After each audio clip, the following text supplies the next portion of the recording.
लगभग मैं 40 लाख का तो अनुमान लगा के बैठा ही हूँ जी। और फिर क्या है कि भाव के ऊपर डिपेंड करता है। बिल्कुल।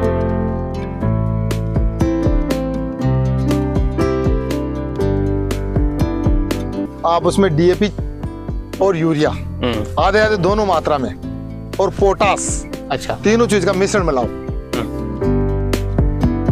कभी भी इसको जैसे शेडिंग से ओढ़ते हो ना, तो इसको खुला पानी कभी नहीं चलाना, इसको फव्वारे से ही पिलाना है पानी, क्योंकि ये 60 दिन के बाद में ग्रोथ करती है फसल। ये 2 समय बोई जाती है जी। एक तो जुलाई में भी बो सकते हैं इसको और एक अक्टूबर में भी बो सकते हैं।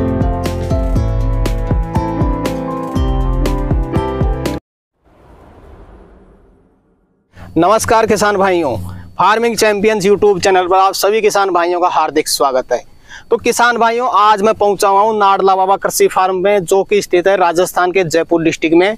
और इस फार्म में आप देख सकते हैं सरसों के साथ में बहुत ही शानदार तरीके से सौंफ की खेती भी हो रखी है। मेरे साथ में एक अनुभवी किसान भाई को आप देख सकते हैं, जो करीब 100 एकड़ में खेती करते हैं, खुद फार्मिंग करते हैं और बहुत ही शानदार तरीके से खेती इन्होंने कर रखी है। आप देख सकते हैं सौंफ की खेती कितनी अच्छी तरीके से चल रही है, कोई रोग आपको देखने को नहीं मिलेगा। फ्लावरिंग स्टेज पे इनकी सौंफ पहुंच चुकी है। तो काफी अच्छी तरीके से खेती में जानकारी रखते हैं, काफी अनुभव रखते हैं।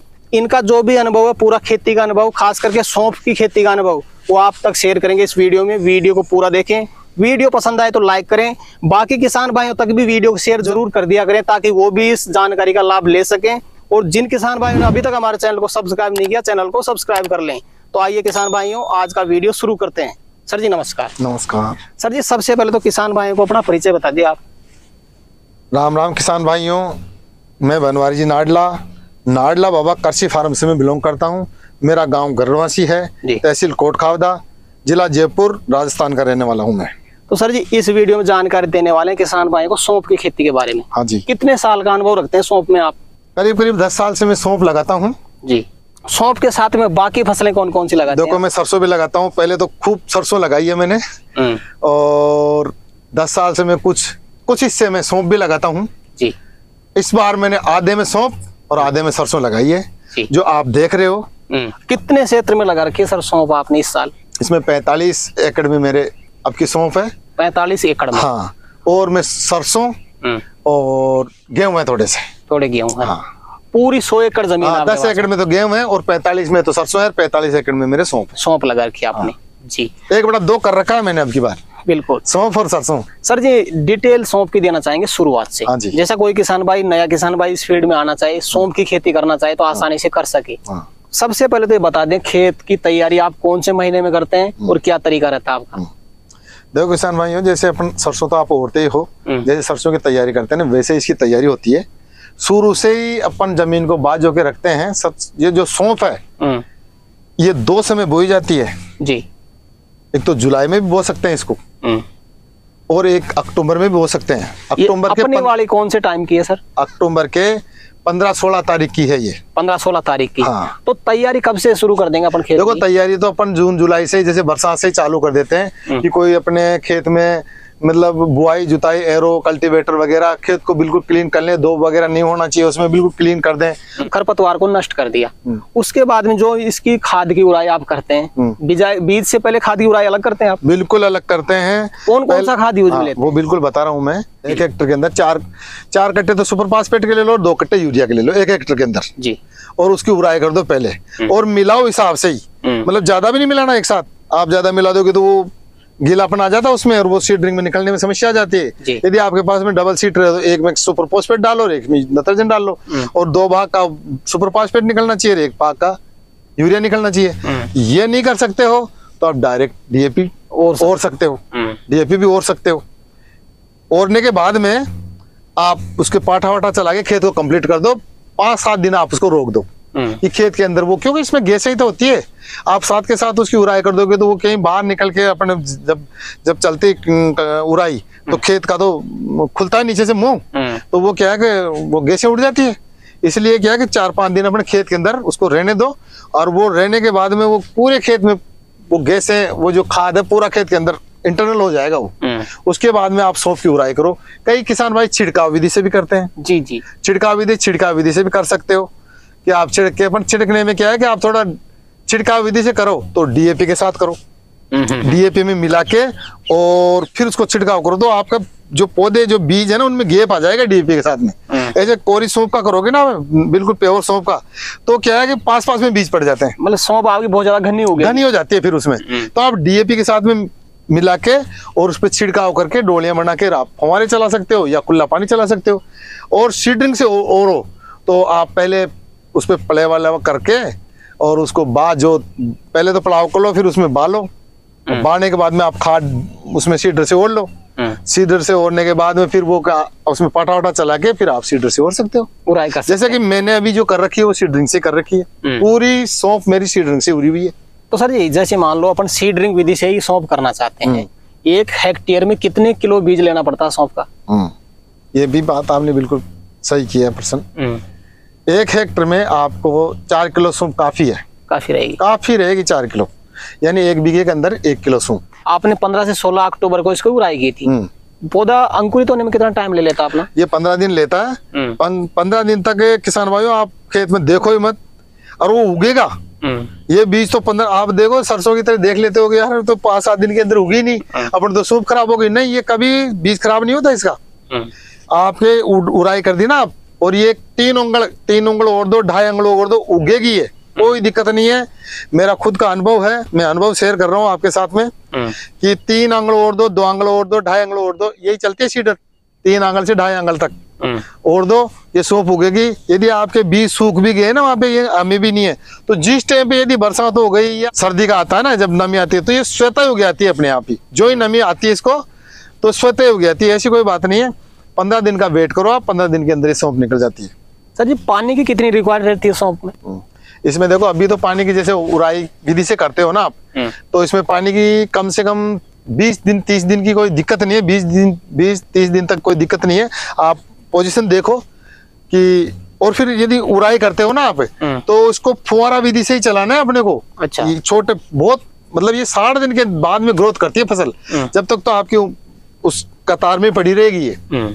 तो क्या है कि कभी भी इसको जैसे सीडरिंग विधि से ओढ़ते हो ना, तो इसको खुला पानी कभी नहीं चलाना, इसको फव्वारे से ही पिलाना है पानी, क्योंकि वो उम्र के अंदर रहती है, जी, नीचे रहती है, छोटी रहती है सौंफ। तो आप खुला पानी पिलाओगे तो वो तो भूल जाएगी, मिट्टी में दब जाएगी, वो तो बुरबुरा के आप प्लेन हो जाएगी उस जगह पे।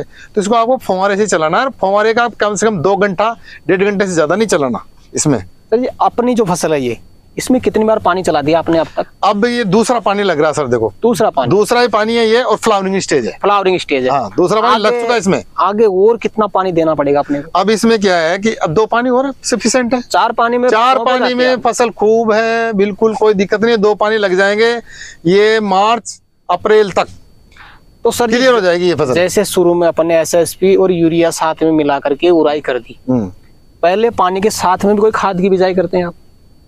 पानी के साथ में कोई खाद की बिजाई नहीं करते हैं सर जी। जैसे आपके सौंफ तो अच्छी ग्रोथ में है, काफी अच्छी स्टेज पे पहुंच चुके हैं, जैसे मान लो किसान भाई ने शुरू में खाद की उड़ाई भी कर दी, सौंफ फिर भी कमजोर उनको लग रही है, तो फिर कौन सा खाद की बिजाई करके पानी चला सकते हैं? बिल्कुल ये प्रश्न भी आपने सही किया कि जब आपकी फसल इतना करने के बाद में कमजोर दिख रही है, तो आप उसमें DAP और यूरिया आधे दोनों मात्रा में, और पोटास, अच्छा, तीनों चीज का मिश्रण मिलाओ।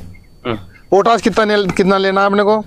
25 किलो यूरिया, 25 किलो DAP और 5 किलो पोटास, इसका मिश्रण करो और फिर उसमें छिड़क के और बाद में पानी चलाओ, आगे छिड़कते जाओ और बाद में ऊपर से पानी चलाते जाओ। 15 दिन बाद में आपकी सौंफ घनी हो जाएगी। बिल्कुल सर।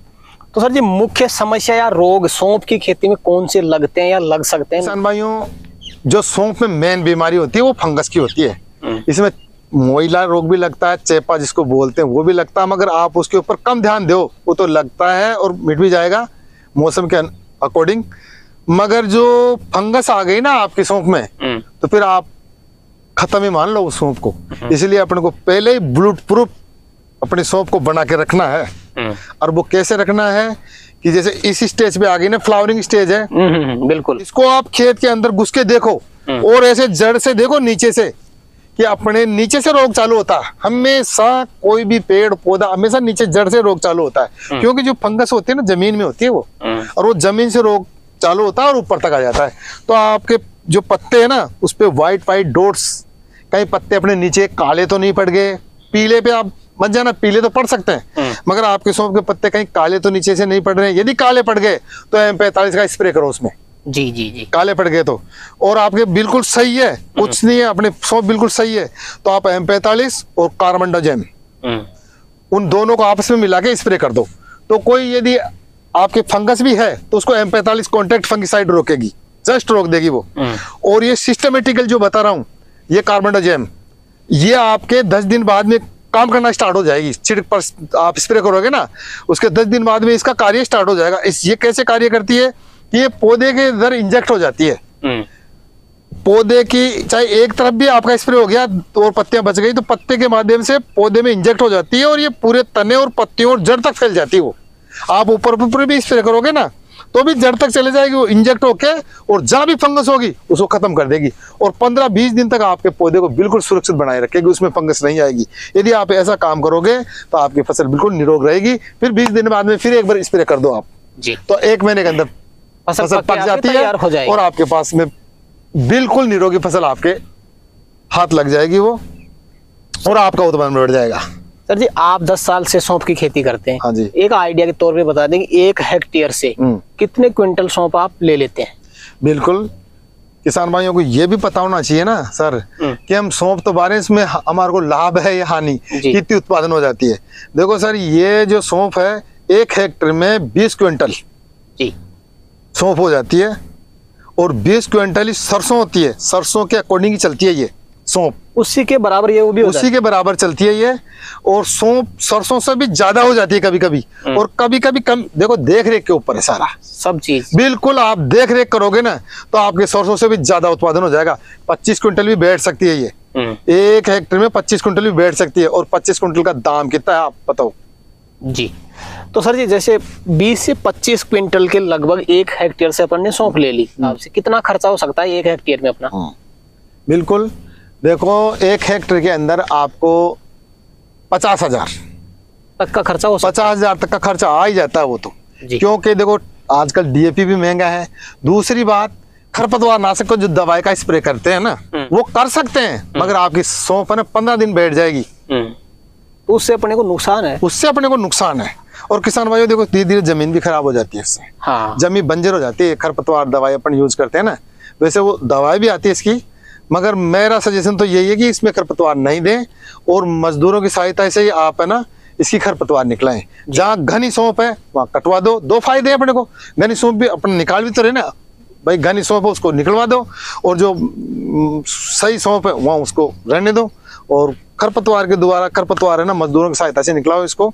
तो इसमें क्या है कि देखो मजदूर भी आजकल महंगे हैं, तो 50,000 तक का खर्चा आ जाता है 1 हेक्टेयर में।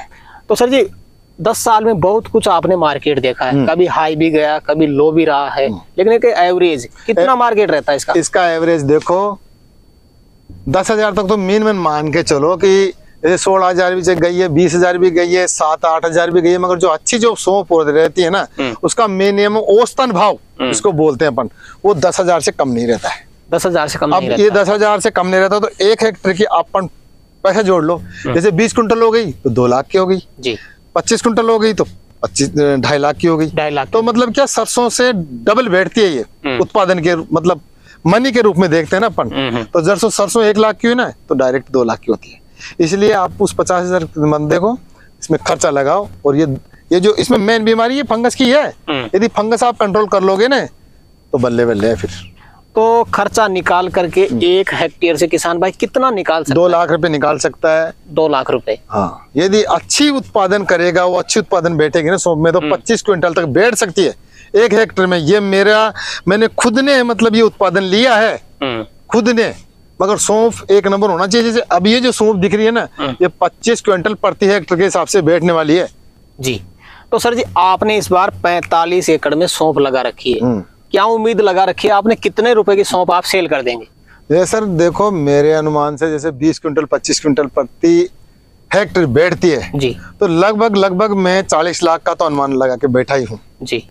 और फिर क्या है कि भाव के ऊपर डिपेंड करता है। बिल्कुल सर, यदि भाव 16,000 15,000 20,000 बिक जाता है, क्वांटिटी डबल। बिल्कुल। और यदि कम चले जाता है तो उधर पैसे कम। बिल्कुल सर। मगर जो मैं जैसे 10,000 का भाव मिल जाता है तो 40 लाख तक तो मैं मेरी उम्मीद है कि इतना तो उत्पादन हो ही जाना चाहिए। हाँ जी। फिर देखो ईश्वर के ऊपर है, वो मालिक कितना देता है, कितना किसान सिर्फ मेहनत कर सकता है। तो केवल ईश्वर मेहनत, उसके तो हाथ में मेहनत है, बाकी किसान तो ईश्वर के ऊपर निर्भर रहता है। बिल्कुल सर। तो सर जी, वीडियो के अंत में कोई विशेष चीज आप किसान भाई को बताना चाहें अपनी तरफ से तो बता सकते हैं।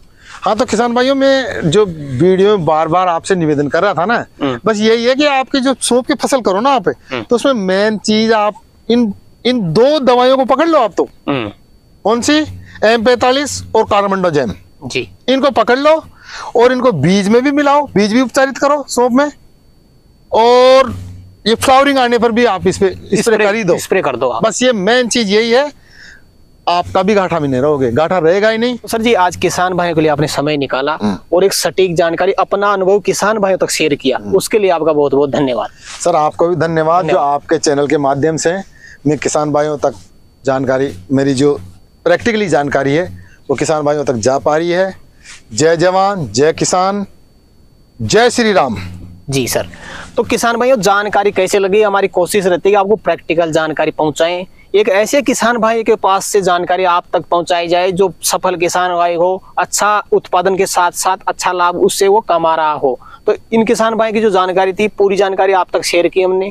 जानकारी कैसी लगी हमें कमेंट करके जरूर बताएं। वीडियो पसंद आए तो वीडियो को लाइक करें, बाकी किसान भाई तो वीडियो को शेयर जरूर करें, और जिन किसान भाइयों ने अभी तक हमारे चैनल को सब्सक्राइब नहीं किया, चैनल को सब्सक्राइब कर लें। तो किसान भाइयों, आज के लिए इतना ही, मिलते हैं नए वीडियो में, तब तक के लिए जय जवान जय किसान।